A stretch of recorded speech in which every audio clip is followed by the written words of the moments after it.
하나님께서 어떻게 좌절을 역전으로 바꾸시는가, 무언가를 시작하는 것보다 마무리하는 것이 더 어렵다는 말에 아마 많은 분들이 고개를 끄덕이실 겁니다.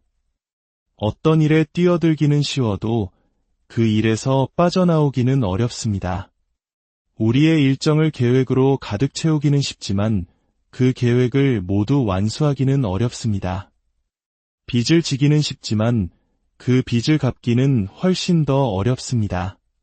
어떤 약속을 하기는 쉽지만 그 약속을 끝까지 지키는 것은 정말 어려운 일입니다. 우리들人生은 종종 마라톤에 비유되곤 합니다. 경주가 시작될 때는 출발선에 수많은 사람들이 빽빽하게 모여 있지만 시간이 흐를수록 대열은 흩어지고 주자들 사이의 간격은 점점 더 넓어집니다. 왜 그럴까요? 인생이라는 경주에는 예기치 못한 좌절과 어려움이 따르기 때문입니다. 그리고 오늘 우리는 바로 이 문제에 대해 깊이 이야기 나누고자 합니다. 하나님께서 어떻게 우리의 좌절을 희망의 역전으로 바꾸시는지에 대하여 말입니다. 오늘 이 이야기가 당신의 마음에 작은 위로와 힘이 된다면 하나님의 은혜를 더 널리 전할 수 있도록 구독과 좋아요로 함께해 주시길 부탁드립니다. 여러분의 작은 실천이 누군가에게는 큰 희망이 될 수 있습니다. 주님의 이름으로 여러분 모두를 축복합니다. 우리가 겪는 모든 좌절과 어려움은 하나님께서 우리를 예수님을 닮은 모습으로 빚어가시는 인격 형성 과정의 일부입니다. 하나님은 우리의 삶이 늘 순탄하도록 내버려 두지 않으십니다. 이 깨어진 세상에서 일어나는 일들을 우리 또한 경험하게 하심으로써 우리를 단련시키십니다. 이 과정에서 우리의 영적 성장을 가로막는 가장 큰 적 중 하나는 바로 낙심입니다. 낙심은 치명적입니다. 우리가 좌절을 겪고 낙심에 빠지면 인생의 경주에서 이탈하여 주저앉게 될 수 있습니다. 낙심은 우리 모두가 흔히 겪는 감정이며 그 힘은 매우 강력합니다. 누구에게나 찾아오고 일생에 단 한 번이 아니라 반복적으로 우리를 찾아옵니다. 아마 오늘 이 자리에 오신 분들 중에도 삶의 어떤 문제로 인해 마음속 깊이 낙심하고 계신 분이 있을지 모릅니다. 오늘 우리는 성경 속 한 이야기를 통해 이 낙심의 원인과 그 치유책을 함께 살펴보고자 합니다. 포기하고 싶다는 생각이 들 때 우리는 무엇을 해야 할까요? 오늘 이야기는 구약 성경 느헤미야 4장에 기록되어 있습니다. 느헤미야서는 리더십과 경영에 관한 놀라운 통찰을 담고 있는 책입니다. 느헤미야의 이야기는 예루살렘 성벽을 재건하는 과정을 중심으로 펼쳐집니다. 그 배경을 잠시 설명해 드리겠습니다.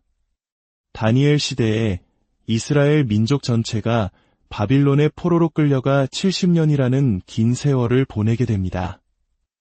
이것을 우리는 바벨론 유수라고 부릅니다.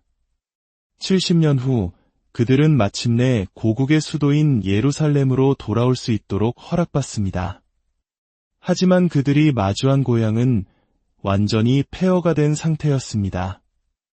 도시를 재건하기에 앞서 가장 시급한 일은 바로 무너진 성벽을 다시 쌓는 것이었습니다. 성벽은 외부의 적으로부터 자신들을 보호해줄 유일한 방어막이었기 때문입니다. 마치 전쟁의 폐허 속에서 한강의 기적을 일궈냈던 우리 부모님 세대의 간절함처럼 그들에게 성벽 재건은 단순한 건축이 아니라 민족의 생존과 정체성을 되찾는 일이었습니다. 성경은 백성들이 처음에는 모두 한마음으로 열심히 일하여 성벽을 원래 높이의 절반까지 빠르게 쌓아 올렸다고 기록합니다. 그러나 그 초반의 열정은 곧 식어버렸고 그들은 깊은 낙심에 빠지게 됩니다. 오늘 우리는 그들이 낙심하게 된 4가지 보편적인 원인을 살펴볼 것입니다. 이야기를 들으시면서 아마 여러분 자신의 모습을 발견하게 될지도 모릅니다. 느헤미야 4장 6절부터 12절까지의 말씀을 보겠습니다. 느헤미야가 직접 이야기하는 형식입니다. 우리가 이같이 성을 건축하여 전부가 연결되고 높이가 절반에 이르렀으니 이는 백성이 마음을 들여 일을 하였음이니라.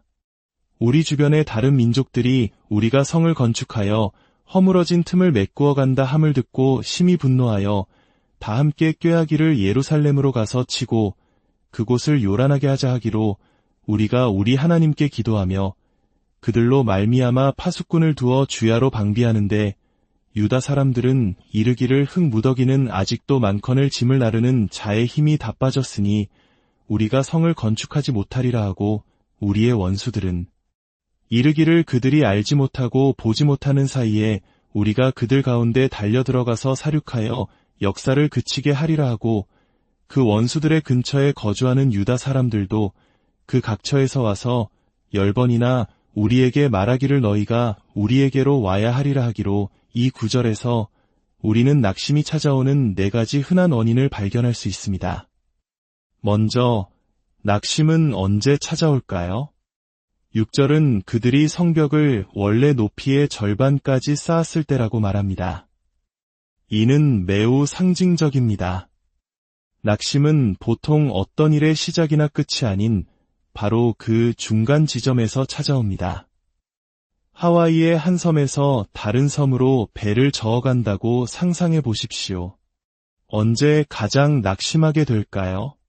출발할 때도 아니고 목적지가 눈에 보일 때도 아닐 겁니다. 바로 출발했던 섬도 도착해야 할 섬도 보이지 않는 망망대해의 한가운데에 있을 때 우리는 가장 큰 절망감을 느끼게 됩니다. 내가 어디서 왔는지, 어디로 가고 있는지 알 수 없을 때 말입니다.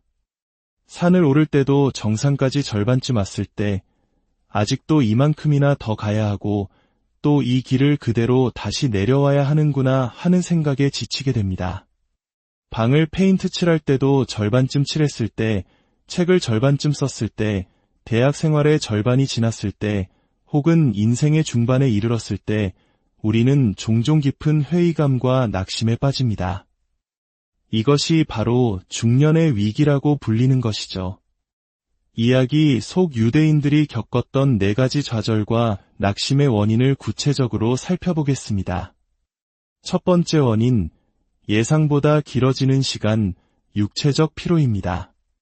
성벽을 쌓는 일은 고된 육체 노동이었습니다. 사람들은 지쳤고 기진맥진했습니다. 10절 전반부에서 그들은 이렇게 불평합니다. 짐을 나르는 자의 힘이 다 빠졌으니 어쩌면 이것은 쉼없이 달려온 오늘날의 우리에게 가장 익숙한 감정일지도 모릅니다. 너무 지쳤어요. 더는 이 속도를 감당할 수가 없어요. 에너지가 완전히 소진된 상태인 것입니다. 대부분의 현대인들이 수면 부족에 시달리고 있다는 연구 결과가 있습니다. 육체적, 정서적 소진이야말로 낙심의 가장 큰 원인입니다. 위대한 미식 축구 코치였던 빈스 롬바르디는 피로는 우리 모두를 겁쟁이로 만든다고 말했습니다. 신기하게도 푹 자고 일어나면 어제의 문제들이 조금은 다르게 보일 때가 있지 않습니까? 하나님께서 안식일을 만드신 이유도 여기에 있습니다. 엿새 동안 일하고 하루는 쉬라는 것입니다. 농부들이 휴경지를 두는 이유도 마찬가지입니다. 땅을 쉬게 해주면 다음 해에 더 풍성한 수확을 거둘 수 있기 때문입니다. 충분한 휴식을 취하지 않으면 당신은 낙심하게 될 것입니다. 당신의 최고의 역량은 충분한 휴식에서 나옵니다. 신명기 25장 18절은 이렇게 경고합니다. 곧 그들이 너를 길에서 만나 내가 피곤할 때에 내 뒤에 떨어진 약한 자들을 쳤고 하나님을 두려워하지 아니하였느니라. 우리가 지치고 피곤하여 뒤처지기 시작할 때 바로 그 순간이 사탄이 우리를 공격하는 때입니다. 당신이 지금 지쳐 있다면 당신은 공격에 매우 취약한 상태에 있는 것입니다. 피로는 우리를 무방비 상태로 만듭니다. 두 번째 원인, 예상보다 복잡한 문제, 장애라는 장애물입니다. 어떤 일을 시작했는데 시간이 오래 걸릴 뿐만 아니라 생각보다 훨씬 더 복잡하고 어렵다는 것을 깨달을 때 우리는 좌절감을 느낍니다. 프로젝트가 길어지는 것은 피로를 낳지만 프로젝트가 복잡해지는 것은 좌절을 낳습니다. 그리고 이 피로와 좌절은 모두 낙심으로 이어집니다. 혹시 방이나 서류를 정리하려고 마음먹었다가 모든 것을 바닥에 쏟아놓고는 그 막막함에 다시 그대로 서랍에 집어넣은 경험이 있으신가요? 그것이 바로 잔해로 인한 좌절입니다. 느헤미야 4장 10절 후반부는 두 번째 불평을 담고 있습니다. 흙 무더기는 아직도 많거늘 우리가 성을 건축하지 못하리라. 무너진 성벽에서 나온 돌, 흙, 쓰레기 더미, 즉 잔해가 너무 많아서 일을 진행할 수 없다는 것입니다. 우리의 삶에도 이런 잔해가 있습니다. 감정적인 잔해, 관계의 잔해, 혹은 너무 많은 물건들 같은 물질적인 잔해일 수도 있습니다. 이 잔해의 법칙은 간단합니다. 첫째, 잔해는 삶의 일부이기에 피할 수 없습니다. 둘째, 주기적으로 치워야 합니다. 셋째, 방치하면 결국 우리 삶을 뒤덮어버립니다. 쓰레기는 우리가 보지 않는 사이에 스스로 증식하는 것처럼 보입니다. 넷째, 정작 자신은 삶의 잔해를 인식하지 못하지만 다른 사람들의 눈에는 그것이 보일 수 있습니다. 당신의 삶을 가로막고 당신을 계속해서 넘어지게 만드는 그 잔해는 무엇입니까? 잘못된 생각, 나쁜 습관, 정리되지 않은 관계일 수 있습니다. 혹은 당신의 시간과 에너지를 낭비하게 만드는 사소한 일들일 수도 있습니다. 이스라엘 백성들은 성벽 재건이라는 중요한 목표가 있었지만 쓰레기가 너무 많아서 일을 할 수가 없다며 주저앉았습니다. 당신의 삶에 있는 잔해를 하나님께 솔직히 아뢰고 도움을 구해야 합니다. 세 번째 원인, 스스로의 능력에 대한 의심, 실패감입니다. 피로와 좌절에 더해 자기 자신에 대한 의심이 시작되면 상황은 더욱 심각해집니다. 느헤미야 4장 10절의 마지막 부분에서 백성들은 이렇게 말합니다. 우리가 성을 건축하지 못하리라. 이것은 놀라운 변화입니다. 그들은 이미 성벽의 절반을 쌓았습니다. 그런데 왜 갑자기 자신들이 일을 끝낼 수 없다고 단정 짓는 걸까요? 그들은 자신감을 잃었고 자기 의심에 빠졌으며 애초에 이 일을 시작했는지조차 후회하기 시작했습니다. 내가 이 일을 할 수 있다고 생각한 것 자체가 어리석었어. 이런 생각에 사로잡히는 것입니다. 당신은 실패를 어떻게 다루십니까? 계획이 무너졌을 때 어떻게 반응하십니까?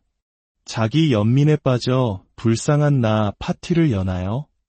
아니면 불가능하다고 불평하거나 다른 사람을 탓하나요? 만약 당신이 처음에 성공하지 못했다면 당신은 지극히 정상입니다.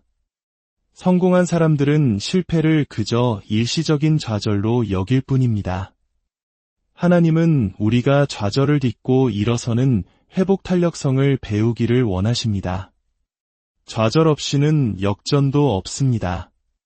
네 번째 원인, 거세지는 반대와 위협, 두려움입니다. 어떤 일을 시작할 때는 아무도 신경 쓰지 않을 수 있습니다. 하지만 당신이 성장하고 영향력을 갖기 시작하면 반대 세력이 나타나기 마련입니다. 당신의 변화를 좋아하지 않는 사람들이 생겨납니다. 당신이 더 눈에 띌수록 반대는 더욱 거세집니다.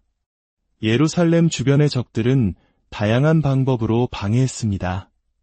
처음에는 비난했고 그 다음에는 조롱했으며 마침내 그들은 살해 위협까지 했습니다. 11절은 이렇게 말합니다.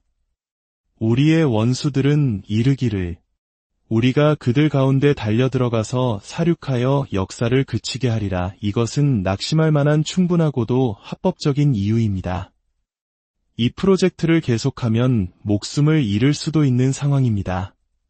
그런데 12절을 보면 누가 가장 먼저 낙심했는지 알 수 있습니다. 바로 원수들의 근처에 거주하는 유다 사람들이었습니다. 그들은 하나님의 말씀이 아닌 세상의 소리, 불신자들의 소리, 적들의 소리에 귀를 기울였습니다.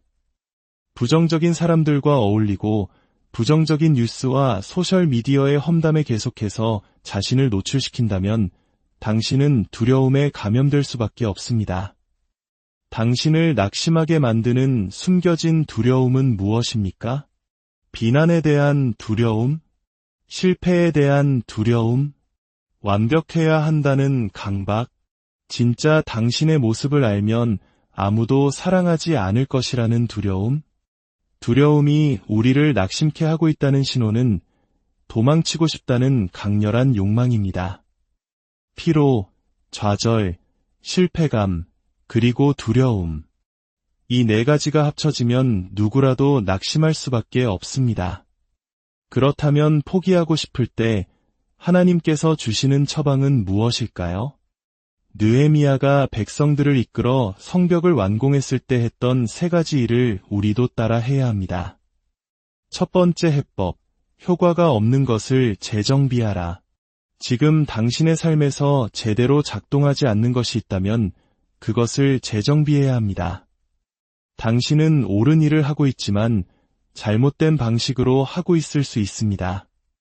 목표를 포기하는 것이 아니라 전략을 바꾸는 것입니다.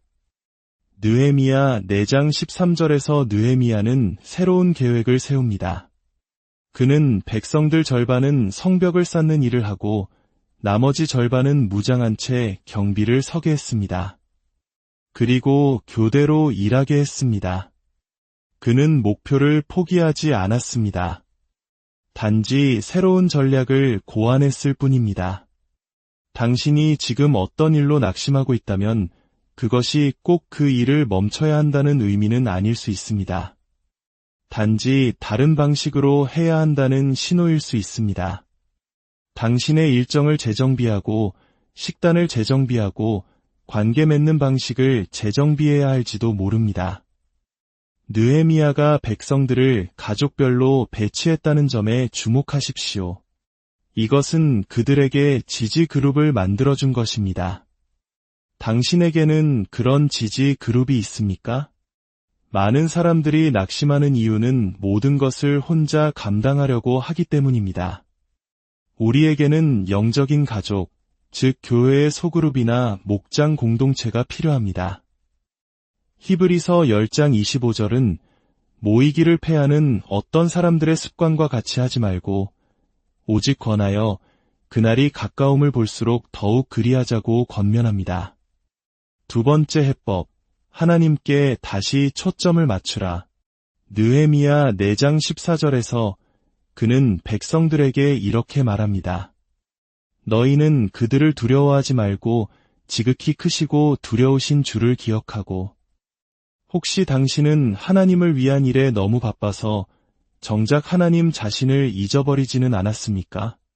우리는 하던 일을 잠시 멈추고 다시 하나님께 초점을 맞춰야 합니다.